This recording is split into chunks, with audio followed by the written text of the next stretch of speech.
여러분 안녕하십니까? 부동산공법 이숙규입니다. 벌써 우리가 한여름 들어와서 16회째 합격단을 맞이했습니다. 16번, 벌써 시간이 이렇게 잘 갑니다. 한 100여일 남았는데, 나머지 시간 잘 짜서 자신감 가지고 한번 또 해보는 겁니다. 우리가 16회 국토법 3회차입니다. 3회차. 1번 문제 같은 것들 예전에 참 잘 나왔던 문제죠. 이게 시설 옳지 않은 것, 공원, 유원지, 녹지 공간 시설인데 청소년 수련 시설하고 학교 같은 것들은 공공문화 체육시설입니다. 공공문화 체육시설. 그래서 얘가 옳지 않은 거네요. 나머지는 특별할 게 없는데 보건위생시설은 장사시설하고 도축장, 종합 의료시설 요거는 꼭 외워놓고, 방지시설 하천 유수지 저수지, 하천 유수지 저수지 이렇게 딱 외워놓는 거예요. 하수도 폐차장은 환경기초, 이런 것들은 연필을 넣어 동그라미 치면서 교과서에다가 소리 내서 읽으면서 자꾸 하셔야 돼요. 단순한 걸 틀리면 아까우니까. 1번 정답. 도시군계획시설 옳은 것은 우리가 요런 것들, 도시지계 장사시설, 종합의료시설, 폐차장 등의 요런 거 설치할 때는 요런 시설들은 미리 도시군 관리계획으로 결정할 필요가 없는 시설이에요. 요런 것들 질문 나올 때 쉽지 않다는 것. 장사시설, 종합의료시설, 폐차장 이런 것들은 도시군 관리계획으로 결정할 필요가 없는 시설이에요. 그 다음에 시설 결정 고시로부터 10년 내에 사업에 관한 실시계획 인가만 있고 사업 시행되지 않으면 매수 청구는 인정된다. 여러분요, 매수 청구권이 인정이 되려면 시설 부지로 묶인 지가 10년 넘었고, 그 다음에 지목이 대인 토지가 매수 청구 들어갑니다만은 10년 넘도록 사업을 안 한다는 말의 의미는 10년 이전이라도 실시계획의 인가 절차가 거쳤으면 조만간 공사 들어가기 때문에 매수 청구 안 돼요. 그래서 10년이 가도록 실시계획 인가조차도 없어야 매수 청구 들어갑니다. 그때 매수 청구 들어갈 때 땅 위에 건축물, 정착물 다 포함을 해요. 다 포함한다는 것. 그러면 2번도 틀렸고 올바른 걸 찾는 문제입니다. 올바른 거. 지방의회로부터 잘 3번은 배우나 안 배우나 장기 미집행 시설 10년 넘도록 사업 시행 안 한 거 있으면 지방의회에서 해제 권고가 가요. 권고 가면 권고를 받은 시장 문수는, 자, 여기서 이 사람들은 도시군 관리계획의 결정권자가 될 수 없잖아요. 지구단위계획 빼고는.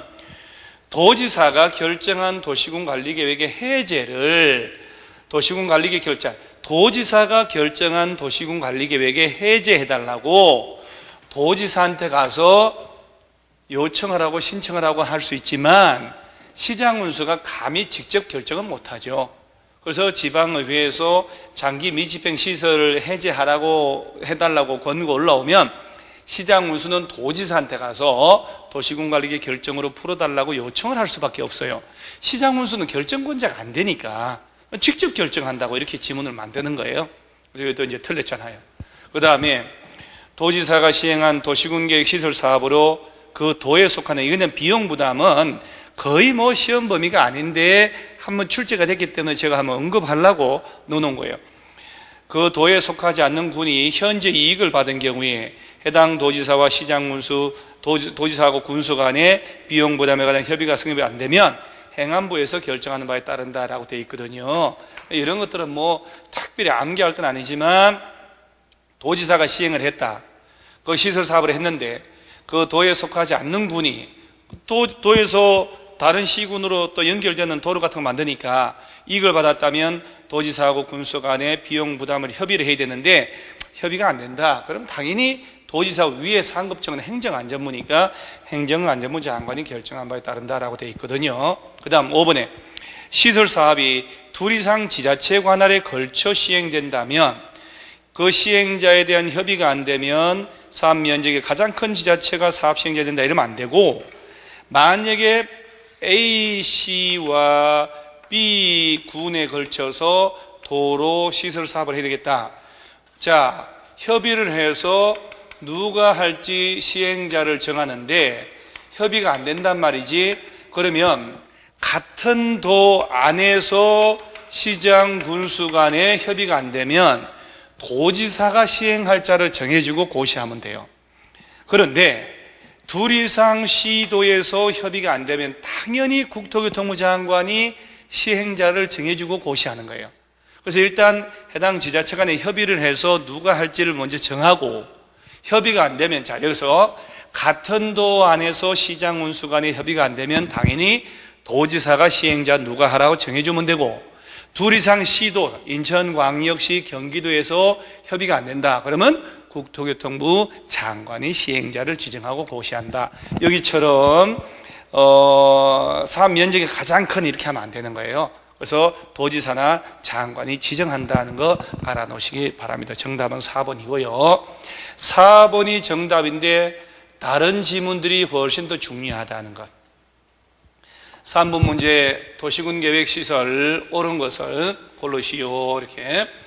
자, 1번 지문처럼 아까 사회복지시설도 도시군 관리계획으로 결정할 필요가 없는 시설이에요. 그래서 이런 것들도 이번에 도해식 공법 3 요약집 만든 거 보면 외우기 좋게 한 표 안에 딱 넣어서 색깔 다 다르게 해서 넣어놨기 때문에 콕 연필로 줄쳐가면서 다시 한번 여러 번 읽어 놓으셔야 돼요. 얘는 도시군 관리계획 절차를 안 거칩니다. 매수 시설 부지에 대한 매수 청구 대상은 지목이 대인 토지에 한정되며 그 토지에는 건축물은 포함하지 않는다. 말도 안 되죠. 도로 부지로 결정한 안에 예정전에 땅도 있고 건물도 있고, 땅도 건물도 다 매입을 해야 불도저 밀고 도로 설치를 하거든요. 이거는 문제 자체가 되지도 않는데 자꾸 내는 이유는 틀려주는 사람이 있으니까 그러겠죠. 가차없이 이런 건 틀렸다고 딱 눈에 보여야 돼요.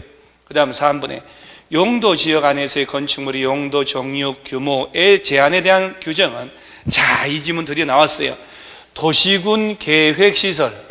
요 도시군 계획시설은 어떤 용도 지구, 어떤 용도 지역, 용도 지구 지역, 지역이 뭐든 지구가 뭐든 얘는 공적인 사업이 시설이기 때문에 규제를 안 받습니다. 그래서 도시군 계획시설은 용도 지역, 용도 지구별 행위 제한을 적용한다 그러면 큰일 나요. 틀려요. 얘는 적용 안 받아요. 그런데 만약에 이 도시군 계획시설이라도 용도 구역이 지정돼 버리면 시가와 조정구역, 그러면 도시군 계획시설이라도 올 스톱 됩니다. 그래서 도시군 계획시설은 21개 용도지역이 뭐든 9개 용도지구가 뭐든 규제를 안 받지만 용도구역 안에서는 시설사업도 원칙적으로 못하게 됩니다. 그런 거 꼭 알아놓으셔야 돼요. 그럼 적용된다 그러면 틀리지. 그 다음에 시설부지에서 도시군계획 시설부지로 묶인 땅이고 거기서 도시군 관리기 위반한다. 전체적으로 대규모 공원을 결정했고 그 안에 도로 설치하기 위한 위반할 때는 적성평가 이런 거 안 해도 괜찮아요. 기초조사 다 생략하는 사유예요. 그 다음에 시설사업 시행자가 행정청이다. 행정청이다. 그러면 그 처분에 불만이 있고 불복한다. 그래 여러분요, 이거 지난 내가 해설 언젠가 이거 자세히 설명한 것 같은데, 우리가 행정심판이라는 것은 1장 국토계획법 아니면 2장 도시개발 둘 중에 하나에서 언급하거든요. 시험에서 여러분 잘 보셔요. 이거 분명히 제가 설명 자세히 했는데, 행정청인 시행자란 말 속에는 자, 원칙으로 특별시, 광역시, 특별자치시, 특별자치도, 시장, 군수가 한다는 등 예외적으로 국토교통부 장관도 하고 도지사가 할 수 있단 말이에요. 사업시행자가. 행정청이란 말 속에는 이 많은 주체가 다 들어가 있어. 그러니까 누구 찾아가서 심판 제기하라 하지를 못해요. 그래서 행정청인 시행자가 사업을 잘못했다, 그 얘기는 이 모든 시행자가 포함되기 때문에 이걸 뭐라고 연습했냐, 행정 심판법에 따라서 심판 제기한다. 그래서 행정청은 전체를 포괄하기 때문에 행정심판법에 따라서 누가 했을 때 누구한테, 누가 했을 때 누구한테 가라, 이렇게 규정한 대로 가면 돼요. 간단해요. 그럼 만약에 행정청이 아니다, 비행정청인 시행자가 사업 잘못했다. 행정청이 아니니까 행정심판법 적용을 못 받거든. 행정청이 아니니까, 민간인이니까. 그럼 비행정청 시행자가 잘못했다. 그럼 누구 찾아가서 심판 제기하냐? 심판은 다 제기할 수 있거든. 행정심판은 위법 부당하다고 고쳐달라고. 비행정청이 시행자다 그러면 그놈을 시행자로 지정한 자한테 가서 심판 제기한다라고 하는 거예요. 도시개발하고 다 똑같아요. 그래서 꼭 지문에 행정청이 시행자가 사업을 잘못했다. 그러면 행정심판법에 따라간다라고 하면 맞고, 비행정청이다라고 나오면 그 자를 시행자로 지정한 자한테 가서 얘가 위법부당하니까 고쳐달라고 심판 제기하는 거예요. 꼭 기억을 해놓으셔야 돼요. 그래서 행정청이면 심판 제기할 수 없다가 아니라 행정심판법에 따라서 심판을 제기하면 된다고 꼭 암기를 해놓으셔야 돼요. 똑같은 내용이 계속 나오거든요. 모의고사든 뭐든. 그러면 이제 올바른 것은 이라고 했지요. 4번이 올바른 거 다 틀렸잖아요. 자, 4번 문제. 도시군계획 시설사업. 같은 도 관할구역에 속하는 둘 이상 시군에 걸쳐 시행되는 사업의 시행자를 정하면서, 자, 여기 보세요. 그러면 같은 도 안에 있잖아요. 여러 개 시군에 걸쳤다. 그럼 시장 운수 간에 일단 뭘부터 하냐? 협의가 안 된다고. 그러면 도지사가 시행자 정한다. 정확한 표현입니다. 먼저 협의부터 하고, 그 다음 도지사는 광역도시계획 관련되면 시장운수 의견들을 직접 사업 시행할 수 있습니다. 국토교통부도 가능하고, 그 다음에 사업은 분할해서 공구별로 따로 할 수도 있습니다. 그 다음에 4번인데 도시군 관리계획 결정 고시하면 사업에 필요한 국공유지는 그 도시군 관리계획, 이건 쉬운 거고, 도시군 관리계획으로 결정 고시하면 예를 들어 도로부지가 결정됐다, 공원부지 결정됐다면 그 사업에 필요한 국공유지는 그 목적 외의 목적을 팔면 안 돼요. 팔았다가는 당연 무효다 하는 거. 그 다음에 LH공사가 사업 시행자로 지정을 받으려면 총수 2분의 1 동의, 자, 필요 없죠. 자, 우리가 비행정청이 시행자, 행정청 말고 비행정청이 시행자 지정을 받으려면 국공유지를 제외한 토지 면적의 3분의 2 이상을 소유하고 총수 2분의 1 이상의 동의 얻으라고 했지만, 꼭 명심할 점은 국가기관, 지자체, LH공사, 특히 지방공사 등이 시행자로 지정을 받을 때는 동의 없습니다. 꼭 기억을 하셔야 돼요. 그런 게 자주 나오는 게 한국토지주택공사가, 지방공사가 시행자로 지정받으려면 3분의 2 소유하고 총수 2분의 1 동의, 물론 이 자체도 틀렸지만 동의 자체가 필요가 없다는 거 아셔야 돼요. 순수한 민간 시행자만 요 요건이 필요하다는 것. 틀린 것은 5번이 깔끔하게 틀렸다는 것. 자, 5번 문제, 단계별 집행계획 바르지 못한 것. 이 문제는 아마 여러분들이 답을 찍어서 찾아야 될 겁니다. 단계별 집행계획은 시설이 결정되고 석 달 내 시설을 위한 도시군 관리계획 입안권자가 짜는 거예요. 입안권자가. 그럼 특별시, 광역시 등 시장운수가 입안하면 걔들이 짜서, 국토교통부 장관, 도지사가 입안하면 걔들이 짜서 해당 시군에 송부를 하고, 공사가 3년 내에 한다 그러면 1단계, 3년 뒤에 하면 2단계를 짜요. 재원 조달, 보상하기 위한 돈 드는 계획이 포함되고, 매년 2단계 집행계획 검토해서 3년 내에 한다면 1단계로 보내줘야 됩니다. 그 단계별 집행계획인데 1번 맞고, 자, 2번이 시장운수가 단계별 집행계획 짤 때는 관계 행정기관 협의, 왜 관련 부처하고 협의하냐면은 그 단계별 집행계획은 재원 조달 또는 보상을 하기 위한 돈 드는 계획을 짜는 거거든요. 관련 부처하고 협의할 수밖에요. 그런데 지방도시계획위원회 요게 또 심의가 없어요. 심의가. 그래서 단계별 집행계획은 도시계획위원회 심의가 없다는 거. 그래서 관련 부처하고 협의해서 짜고 이렇게. 그래서 이 지문을 정확하게 알기는 힘듭니다. 그래서 딴 지문을 보고 바르지 못한 건데 3개월 맞고, 그 다음에 국토교통부 장관, 도지사가 위반한 도시군관리계획이면 장관, 도지사가 짜서 해당 시군에 보내주고도 맞고 다 맞는 걸 찾아서 하나 찍을 수밖에 없는데 이 문제는 찍기도 힘드네요. 3년 내 하면 1단계, 3년 뒤에 하면 2단계. 매년 2단계 지표계획 검토해서 3년 내 하는 걸 선정해서 1단계로 업데이트한다는 거 알아놓으시고요. 그래서 이런 문제를 풀면서 문제를 답을 다 찾아서 이상해 하고 2번을 찍는 훈련, 뭐 하나 틀려줘도 결국 관계없습니다. 이렇게 문제를 틀리라고 심어주는데도 만점 나온 사람들이 많지 않습니까? 뭐가 어떤 비법이 있는지 모릅니다만은 만점 나올 문제가 아닌데 만점들이 얼마나 많이 나오는지. 그 다음에 도시군계획 시설사업 틀린 것은, 자, 여기서 용어가 도시군 계획 시설, 요거 설치하는 사업이 도시군 계획 시설 사업, 요거. 근데 시험은 기반 시설을 설치 정비 개량하는 이러면 안 된다고. 큰일 납니다. 그 다음에 시행자는 시설 사업의 효율적 추진을 위해 필요하다고 인정하면 분할해서 2개 이상으로 할 수 있고 수용도 할 수 있고 4번인데, 이 시설에 대한 도시군 관리계획 결정 고시가 있으면 공치법상 사업인정 고시가 있음을 본다. 자, 토지 수용 관련돼서 제가 지난달에도 토지 수용을 다 비교해서 개발법하고 설명을 한 것 같은데요. 여러분들 제발 이 합격단 문제 해설 강의 꼭 들으면서 머릿속에 탁 집어넣어 놓으셔야 돼요. 시설 사업을 할 때 필요하다면 강제로 수용 및 강제 사용 가능하다. 수용 및 사용 가능하다. 이때 여러분 토지 수용 및 사용할 때는 이 법에 정한 바가 없을 때 적용하는 게 공치법.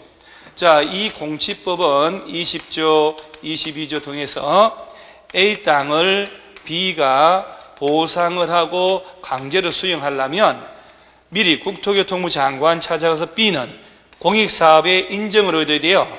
그래서 공익사업이라는 인정, 사업 인정 얻으면 그때부터 협의 매입 안 하고 강제로 수용합니다. 그런데 국토계획법은 공치법에 대한 예외이기 때문에 이 법의 시행자가 실시계획을 작성해서 고시를 하게 되면 이때부터 사업 인정 절차를 거친 것으로 본다 하기 때문에 실시계획에 고시만 하게 되면 그때부터는 협의 매입 끝내고 강제 수용할 수가 있어요.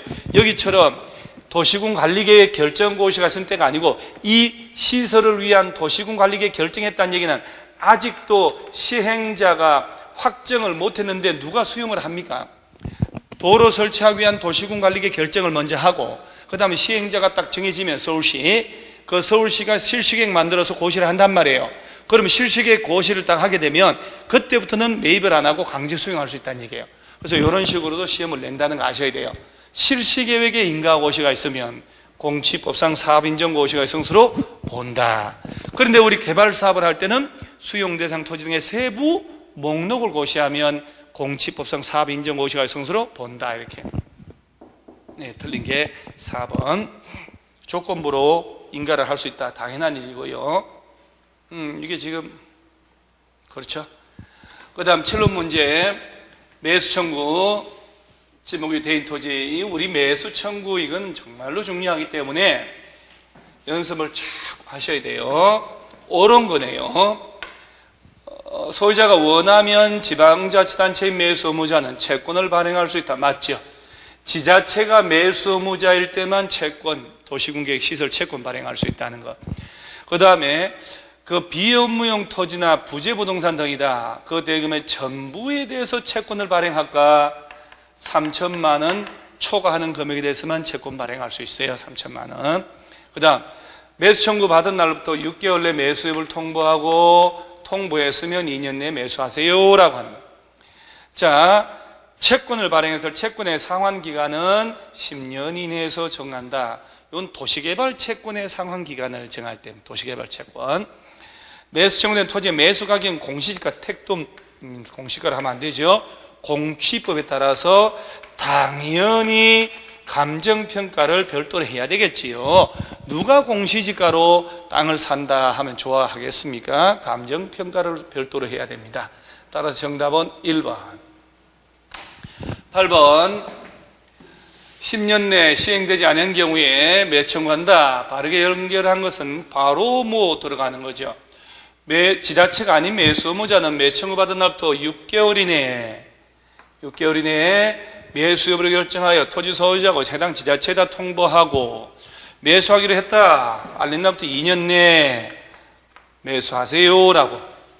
자, 이때 6개월 2년이니까 6개월 2년 답은 3번인데, 이때 안 산다라고 한다 그러면 3층 이하의 단독주택 1종, 2종 건생 건물은 허가받아 설치해도 돼요. 2종 건생의 단란주점, 안마시설, 노래연습장, 다중생활시설은 제외되고요. 하나를 계속 반복을 하셔야 돼요. 계속 반복을 해야 점수가 나오고 익숙해져요. 익숙하지 않으면 점수 안 나옵니다.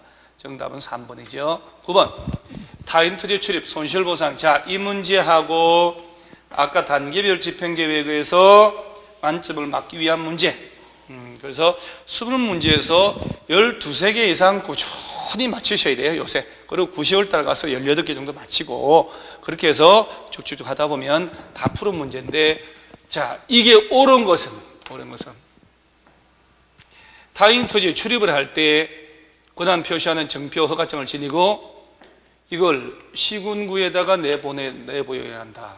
그럼 군수 찾아가서 나 이런 사람이다, 나 출입 허가 받았다, 나 이런 사람이다, 땅 주인 소유자 점유자한테 가서 나 들어가려니까 땅 좀 과소 문 좀 열어달라, 이렇게 하는 거예요. 시군구에 내보는 이건 아니죠. 이거는 시군구에 왜 내보여요? 전혀 아니에요. 그 다음에 그 타인 토지 출입할 때는 7일전 통지, 일시 사용하거나 장애물 제거 변경은 3일전. 자, 3번에 일주일 전 일몰 후에라도 토지 소유자에게 통지하면, 통지가 아니고 토지 소유자의 승낙을 받으면 택지 담장 울타리 둘러싸인 타인 토지에 출입할 수 있다. 승낙을 받으면, 통지가 아니고. 참 이쪽으로 가겠는데요. 그 다음에 손실 입은 자가 있으면 행위자가 직접 이러면 안 되죠. 당연히 그 행위자가 속한 행정청이나 사업 시행 주체가 보상 책임을 지고. 다 틀려. 손실보상에 대하여 손실보상할 자와 손실 입은 자가 협의를 우선하여 당연히 협의를 하죠. 이때 손실보상할 자나 손실 입은 자는 협의가 안 되거나 협의할 수 없으면 토지수용위원회에 재결 신청이라는 얘기는 수용위원회 위원들이 재량에 따라서 법에 따라서 결정해 주세요 신청을 할 수가 있어요. 여기 만약에 불복을 하면 중앙토지수용위원회 재재결 이 신청을 할 수 있다는 것 알아놓으시기 바랍니다. 물론 감액 재결은 허용되지 않습니다. 자, 그 다음에 그러니까 이제 여기 정답이 그럼요 5번이죠. 5번. 자, 10번 문제. 지구단위 계획 옳은 것은 워낙에 지구단위 계획은 최소 하나 많으면 2개 나오니까 머릿속에 정말 지구단위 계획 몇 장 안 되는데 반복해서 책을 너덜 할 정도로 읽어 놓으셔야 돼요. 꼭 시험 나오는 부분이기 때문에 소홀히 할 이유가 없는 거죠. 지구단위 계획은 도시군 기본계획이 아니고 도시군 관리계획으로 수립 기준을 시도지사 그러면 안 되죠. 국토교통부 장관이 정한다. 농림지역은 지정할 수 없다. 지구단위 계획구역은요 기본적으로 도시지역을 대상으로 하지만 도시지역이 아닌 곳도 지정할 수 있어요.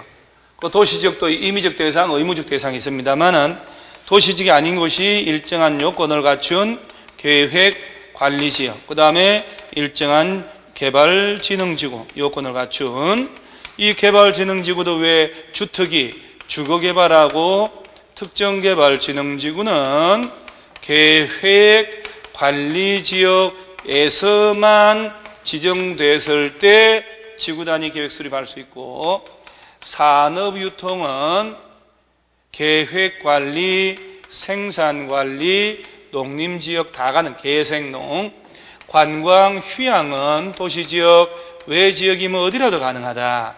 그러니까 도시지역이 아닌 곳도, 그러니까 농림지역 지정할 수 없다. 이 문장 속에는 이 내용들이 쭉 연결이 돼야 돼, 나중에.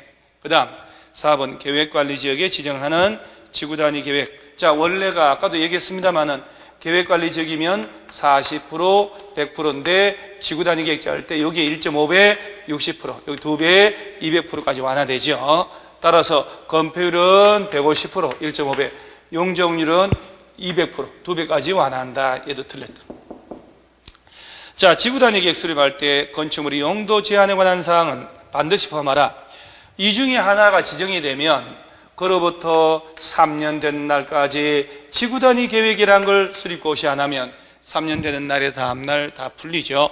이 지구단위 계획 중에도 3번하고 5번 두 놈은 지구단위 계획 짤 때는 반드시 포함이 돼야 된다. 3번의 내용이 각종 기반시설의 배치규모 설치하기 위한 계획, 5번의 건축물의 용도 제한, 건폐율, 용적률 높이의 최고 최저한도. 이렇게. 그러니까 건축물의 용도 제한에 관한 내용은 반드시 포함해서 짜라. 정답은 5번이네요. 5번. 11번 의무대상 정택이 10년, 시공 30만, 녹지 30만 이렇게 연습을 하는 거죠. 개발제한구역에서 옳은 겁니다. 해제되는 지역으로 면적이 30만 개발제한구역은 아니고요. 시가화 조정구역이나 공원으로 묶었다가 해제되는데 30만 이상이다라고 해야 되죠. 개발사업이 아니고 정비사업이 끝나고 10년 경과된 곳. 여기 3번이 맞네요. 3번 의무대상. 나머지는 의무대상 아니죠. 녹지지역에서 주거상업 공업으로 바뀔 때 30만 이상 해야 되고, 정비구역 10년, 정비사업 정택이 10년 할 때 3번이네요. 12번 반드시 지구단위 계획구역으로 지정해야 하는 지역에 해당하지 않는 것은 1번이죠.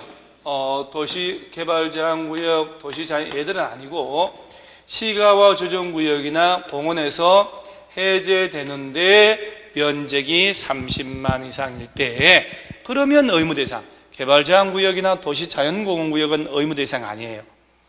택지개발지구에서 사업권하고 10년, 정택이 10년이니까. 그러면서 녹지지역이 주거로 바뀌는데 30만 이상. 그러면서 또 공업적으로 바뀌는데 30만 이상. 정비구역에서 사업 끝난 지 10년. 다 의무대상 맞습니다. 13번에 생산관리지역에 산업유통개발진흥지구. 자, 아까 산업유통개발진흥지구는 계획관리지역에 지정되어 있어도 되고 생산관리지역 안에서도 되고 농림지역 안에서도 된단 말이에요. 이 생산관리를 얘기하는 거죠. 지금 산업유통개발진흥지구 지정된 곳에 지구단위 계획구역 지정하면 최대한 건폐율 용적률 완화. 건폐율은 산업 생산관리지역이잖아요. 그러면 생산관리지역으로 지정된 곳이다. 그러면 개발진흥지구 지정했다. 일단 개발진흥지구가 지정돼 버리면 건폐율은 원래는 이제 관리지역이잖아요. 20%, 80%인데 개발진흥지구 지정되면 40%, 100%까지 할 수 있단 말이에요. 이걸 또 지구단위 계획자 할 때 1.5배, 2배로 완화하니까 실제 건폐율은 60%, 용적률 200%까지 가능하죠. 그래서 생산관리지역으로 남겨놓으면 요만큼만 허용하지만 얘네가 개발진흥지구 지정하는 순간 얘가 된단 말이에요. 개발진흥지구 40%, 100%. 얘가 또 지구단위 계획자 할 때 여기에 1.5배, 2배까지 완화하니까 60%, 200%가 될 수 있다. 정답은 3번이 되죠. 좀 쉽지 않나요? 어렵나 이게 13번 문제. 우리 합격단 풀고 공법 공부하는 수험생 여러분들은 어떤 문제도 다 사실 어렵습니다. 어려우니까 뭐 어렵다 해서 쉬워지는 게 아니고 뭐 다 풀어야 한다. 매일매일 성실하게 하다 보면 나는 된다 하다 보면 되니까 대단한 시험이 아니지 않습니까? 자신감을 가져야 돼. 자신감 가지고 하루하루 최선을 다하면 된다. 자연환경보전지역의 관광휴양. 자, 아까 관광휴양개발진흥지구는 도시지역 외지역이면 어디라도 다 지구단위 계획 짤 수 있죠. 용적률 얼마냐? 자연환경보전지역 이 상태에서는 국토법령에 따른 기준이 20%, 80%란 말이지. 근데 여기다가 관광휴양개발진흥지구 지정하면 우리가 배운 대로 하면 특례 40%, 100%까지 할 수 있죠. 그리고 얘를 지구단위 계획 짜니까 건폐율은 1.5배, 용적률 2배까지 완화하니까 용적률 최대 200%까지 허용이 가능합니다. 아까 같은 문제 계속 나오는 거예요. 도시지역 바깥에 지구단위 계획구역 지정하면 지구단위 계획 짤 때 건폐율은 기준의 1.5배, 용적률은 2배까지 완화할 수 있다는 것 알아놓으셔야 돼요. 그 다음에 개발행위 허가를 받는다. 개발행위 허가. 지금 개발행위 허가를 받아야 하는 경우 경작을 위한 경우인데 인접토지의 관계 물대고 배수하고 농작업에 영향을 미치지 않는다. 이건 허가 안 받아도 되죠. 재해복구도 허가 안 받고 건축구가 건축신고 대상에 해당하지 않는 건축물 건축 허가 안 받고요. 자, 형질 변경을 목적으로 하지 않는 흙모래, 자갈, 바위 등의 토속 채취 허가 받아야죠. 형질 변경 허가를 받아가지고 이런 목적으로 토속 채취는 허가를 안 받습니다만은 형질 변경 목적으로 하지 않잖아요. 그럼 단순히 요구할 때는 허가를 받아야죠. 그 다음에 도시지역 지구단위 안에서 면적 25 이하. 자, 이때 토속 채취할 때 부피 더블 50 이하로 채취할 때는 허가 받을 필요가 없습니다. 자, 여기서 도시지역 지구단위 계획구역 안에서는 토속 채취 면적 25라는 얘기는 가로, 세로 5m, 5m, 25제곱미터, 부피 50 이하로 채취하는 것은 허가 안 받습니다만은 도시지역 바깥은 얼마일까요? 몇 배? 3배, 10배, 3초. 10배죠. 도시지역 바깥에서는 250, 500세제곱 이하까지는 허가 안 받고도 채취할 수 있는데 그러면 도시지역 내외 차이가 3배 차이 나는 게 무엇일까? 공작물 설치였죠. 공작물 설치. 그래서 허가를 받아야 하는 것은 4번이 허가 대상. 16번 개발행위 허가를 받아야 하는 것은 녹지관리 농림자연환경 보존지역 안에서 관계법에 따른 허가 인가 등을 받지 않고 행하는 토지분할. 이거 허가 받아야 되죠. 그래서 녹지, 관리, 농림, 자연환경 보존지역, 도시 외 지역에서 개별법에 따라 허가 인가를 받았으면 괜찮지만 개별법에 따라 인허가를 안 받았다면 개발행위 허가 받아야만 토지 분할할 수가 있습니다. 이거 조성이 완료된 기존 대지에서 건축물, 공작물 설치하기 위한 절토, 성토를 제외한 형질비 허가를 안 받지요. 허가 받는 거 나오고 토지 일부를 공공용지, 공용지를 할 때도 허가 안 받고 분할하고 재해복구 당연하고 경작을 위한 형질 변경 허가 안 받는 게 원칙이잖아요. 답은 1번. 개발행위 허가가 옳은 것은 자 이때도 옳은 겁니다. 전답 사이 지목 변경 수반하는 경작을 위한 형질 변경은 허가 대상 아니다. 그렇죠. 예를 들어서 경작을 위한 경우라도 임야가 전답으로 바뀐다. 그러면 허가를 받아야 돼요. 그런데 밭으로 쓰고 있는 놈을 논으로 바꾸기 위한 형질 변경한다. 논으로 쓰던 놈을 밭으로 바꾼다. 형질 변경 공사해야 되거든. 이때 전답 사이 지목 바뀔 때는 허가 대상이 당연히 아닌 거 맞죠? 그 다음에 허가받은 사업 면적 5% 범위 축소할 때는 허가 안 받습니다만은 확장은 허가를 받아야 되죠. 확장은 허가 받아야 됩니다. 조건부로 허가할 수도 있고 당연히 조건부로 허가할 수 있고 이행보증금을 예측할 수도 있지요. 그 다음에 개발행위로 주변의 문화재 오염 손상될 우려가 있다. 5년. 자, 허가를 제한할 때 사유가 5가지잖아요. 첫째가 녹지지역 계획관리지역인데 수목이, 조수류, 우량농지 등이다. 그 다음에 개발행위로 주변의 환경, 경관, 미관, 문화재가 오염 손상된다. 그런 2가지 사유는 3년만 제한하죠. 그런데 도시군 기본계획이나 도시군 관리계획 짜고 있고 얘네들이 최종 결정되면 용도지역 지구 구역의 변경이 예상돼. 그럼 변경이 예상되는 기준으로 허가를 해줘야 되니까 이건 한 3년 제한하다고 2년 연장할 수 있고 지구단위 계획구역, 기반시설 부담구역이 지정된 곳은 3년 제한하지만 연장 2년 더 연장을 할 수가 있다는 거 아셔야 돼요. 요거는 연장이 안 되지. 요거는 연장이 안 돼. 3년만. 행정청이 아닌 자가 개발행위 허가받아 새로 공공시설 설치했다면 종래 공공시설은 새로 설치한 놈은 관리청이 무상으로 들어갑니다만은 행정청이 아닌 자가 허가받아가지고 새로운 설치해줬다. 그럼 종래 공공시설은 허가받는 지역에 전부 무상으로 들어가면 안 되죠. 새로 설치한 것은 700억어치, 옛날 땅은 1000억짜리다. 그러면 설치한 비용 범위 안에서만 가져갈 수가 있어요. 전부 무상으로 가져가면 안 된다는 것. 행정청일 때는 관계없어요. 전부 무상으로 서로서로 가져가면 되는데 비행정청은 자기가 설치한 비용 범위 안에서만 종전시설 부지를 가져갈 수 있다 이렇게 알면 돼요. 그래서 5번도 틀렸고 정답은 1번이 옳은 겁니다. 18번 개발행위허가 틀린 것은 도시 이 개발행위를 하더라도 여러분요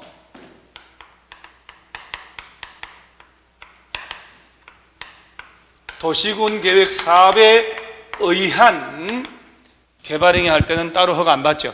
도시군 계획 사업, 시설 사업을 하든 도시개발 사업 하든 정비 사업을 하든 그 개별법에서 할 때는 따로 이중으로 개발행위 허가 받을 필요 없어요. 도시군 계획 사업에 의하지 않고 집 짓고 물건 사고 토토토 이런 거 할 때는 허가를 받죠. 그래서 틀린 건데 도시개발 사업에 의해 건축물 건축하는 경우는 허가를 필요로 하지 않습니다. 정비사업도 마찬가지고 개발행위 허가의 조건을 붙일 때는 미리 허가 신청한 자 의견 듣습니다. 당연히 그렇죠. 토속 채취에 대하여 개발행위 허가받은 자가 마치면 준공검사 받습니다. 단 토지의 분할과 물건의 적치는 준공검사 대상이 아닙니다. 자, 준공검사 안 받는 게 뭐냐 하면 물건을 쌓아놓는 것, 토지 분할 두 가지. 나머지는 준공검사 받습니다. 지구단위 계획구역 지정된 지역으로 도시군 관리 계획상 특히 필요하다고 인정한 지역에 대해서는 5년간 최대 허가를 제한할 수 있죠. 환경오염 방지, 위해 방지 등을 위하여 필요한 경우에 지자체가 시행을 하는 개발행위에 대해서 이행보증금 예치할까요? 안 하죠. 이행보증금은 각종 조건을 붙여 허가할 때 조건을 이행하지 않을 수도 있기 때문에 미리 돈을 받아 놓는 거예요. 국가나 지자체나 LH공사, 지방공사 등은 어디 튀고 그럴 일이 없지. 따라서 이행보증금 예치할 필요가 없다. 요거. 지자체, LH공사 등은 공적 주체는 이행보증금 예치하지 않습니다. 꼭 또 명심하시기 바랍니다. 틀린 거 5번. 19번 개발밀도관리구역 옳지 않은 것. 이 문제가 쉬운 듯 아무리 봐도 답이 안 보여. 답이 이거 쭉 보다가 5가지를 봤는데 답이 없어 라고 하는 사람은 실력 있는 사람, 하나도 모르겠어 그러면 갈 길이 먼 사람. 다 맞는데요, 주의할 점은 아마 1번을 많이 했을 거예요. 1번 원래 개발밀도관리구역은 건폐율, 용적률 둘 다 강화하려고 만들었다고 누누이 얘기했어요. 그런데 시행령으로 용적률 50%까지 강화한다, 반토막 낸다 이렇게 외우다 보면 용적률만 강화하는 줄 압니다. 원래는 건폐율, 용적률 둘 다 강화하려고 만들었다. 그런데 아직 건폐율은 몇 프로 강화할지 시행령이 확정 안 됐다. 용적률만 확정됐다. 그래서 용적률 50% 강화된다. 1번 맞는 말이에요, 이게. 그런데 2번은 이게 주거, 상업, 공업지역, 녹지지역은 해당하지 않죠. 를 대상으로 지정하는데 이게 국토교통부 장관이 지정한다고 되어 있잖아요. 그래서 6놈, 특별광역시장, 특별자치시, 특별자치도, 시장, 군수는 그래서 특광, 특특시군 우리 왜 6사람 기본적인 거. 이 사람들이 지정하는 거예요. 이때 이 지정할 때는 여러분 주민들의 의견을 들을까요? 안 들을까요? 요거 지정할 때 개발밀도관리구역 요거 이 안에들이 지정할 때 주민들 의견 들을까요? 안 들을까요? 자, 여기는 딸랑 해당 도시계획위원회 심의만 거치고 기반시설 부담구역은 주민들의 의견 듣고 심의 거친다는 거, 이런 거 딱 비교를 해야 돼. 답은 2번 틀렸죠. 여기 눈이 가면 이거 안 보여요. 이게 여기 눈이 가면, 그래서 함정이 이 문제가 좀 심어져 있지요. 그래서 2번 틀렸다. 20번 기반시설 부담구역의 비용 부담 옳은 것은 건축물 200제곱미터 초과하는 건물 신축 증축할 때 돈을 내야 되니까 틀렸고, 납부무자가 기반시설 설치하거나 그에 필요한 용지 확보하면 면제가 아니고 좀 줄여주죠. 감면할 수 있다라고 되어 있어요. 그 다음에 허가받고 2달 내에 부과를 하고, 그러면 돈 500만 날라갔다. 그럼 언제 내냐? 2달 내에 내는 게 아니라 사용승인 신청 시까지 내기만 하면 된다.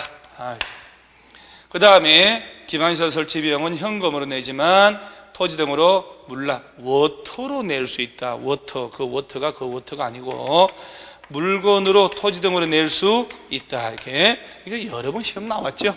물납을 할 수도 있다. 그런데 물납을 하는데 부가 금액이 1,000만 원 부과했는데 물납을 할 때 토지를 1억짜리 던지면서 9천만 원 잔돈 돌리도 이렇게는 될까요? 안 되죠. 그래서 5번에 물납 신청할 수 있는 토지 가액은 해당 설치 비용 부가 금액을 초과할 수 없다라고 해야 돼.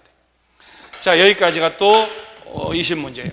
그러면 국토개혁법이 이제 벌써 두 순환째. 그러면 1탄, 1회, 2회, 3회 끝났으니까 국토개혁법 해도 60문제 아닙니까? 그러면 지난 텀에서 60문제잖아요. 벌써 국토개혁법만 120문제. 물론 유사한 문제, 같은 문제도 있겠지만 벌써 애정하는 문제는 다 처리가 된 거예요. 그래서 풀었던 걸 또 풀고 해야 정리가 됩니다. 그래서 항상 시간이 얼마 안 남았을 때 초조한 사람은 진다. 초조하지 마시고요. 그날 계획표를 거창하게 짤 것도 없다. 그날 수업 들은 과목을 그날 저녁에 잘 때까지 반복을 계속하는 겁니다. 기출문제집은 항상 어떤 과목도 기출문제는 반드시 반복해서 3번 이상 풀어보셔야 됩니다. 자신감, 기출문제 정보, 그 다음 매일매일 배운 대로 복습을 하는 것. 그럼 시험장 갈 때까지 학원 스케줄 또는 인터넷 강의 스케줄대로 따라가면 점수가 올라가게 돼 있어요. 그냥 초조하게 마음 급하게 하지 마시고 한 걸음 한 걸음 자신감 가지되 나태하지 말고 그날 배운 거 반드시 그날 소화를 하고요. 그 다음에 우리 합격단 지난주에 또 설명했는데 합격단 문제집 이거 들고 다니면서 풀었던 거기 때문에 눈에 익숙해요.